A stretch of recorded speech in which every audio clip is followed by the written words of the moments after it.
దేవుని బిడ్డలారా, ఈ యొక్క ఉదయ కాలము చక్కగా ప్రార్థన చేసుకున్నారా, లేచారా? దేవునికి మహిమ చెల్లించండి. ఈ యొక్క దినము చక్కగా దేవుడు తన వాగ్దానం చేత నన్ను ధైర్యపరచబోతా ఉన్నాడు. ఆయన వాక్కు మనల్ని బ్రతికిస్తూ ఉంది. ఆయన వాక్కు మనల్ని స్వస్థపరుస్తూ ఉంది. చదువుకుందాం పరిశుద్ధ గ్రంథంలో నుంచి. కీర్తన గ్రంథం 91వ అధ్యాయములో 3వ వచనంలో ఒక మాట మనం కనుక తీసుకున్నట్లయితే, ఇది వాగ్దానంగా తీసుకొని మనము బలపడదాం.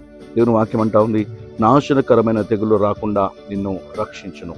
చూడండి, ఈ మాట మనం చదివినప్పుడు మనల్ని నాశనం చేయడానికి అనేకమైన తెగుళ్ళు ఉంటా ఉన్నాయి. ఈ లోకంలో అపవాది తెచ్చిపెట్టినటువంటి తెగుళ్ళు చాలా ఉన్నాయి. కానీ దేవుని వాక్యం అంటా ఉంది, నాశనకరమైన తెగుళ్ళు ఏది కూడా నీకు రాకుండా ఆయన మాత్రమే నిన్ను రక్షిస్తాడు. ఎందుకంటే ఏ ఒక్క దానిలో కూడా స్వస్థత లేదు, కానీ కేవలం ఆయన నామంలో స్వస్థత ఉంది. ఈరోజు నమ్ము. అనారోగ్యంతో బలహీనతలతో ఉన్నావా? ఆయన నామంలో విశ్వాసం ఉంచు, ఆయన నేను స్వస్థపరుస్తాడు. దేవుని వాక్యం అంటా ఉంది, నాశనకరమైన తెగులు రాకుండా ఆయన నేను రక్షిస్తాడు. నమ్ము, విశ్వసించు, ప్రార్థించి. God bless you.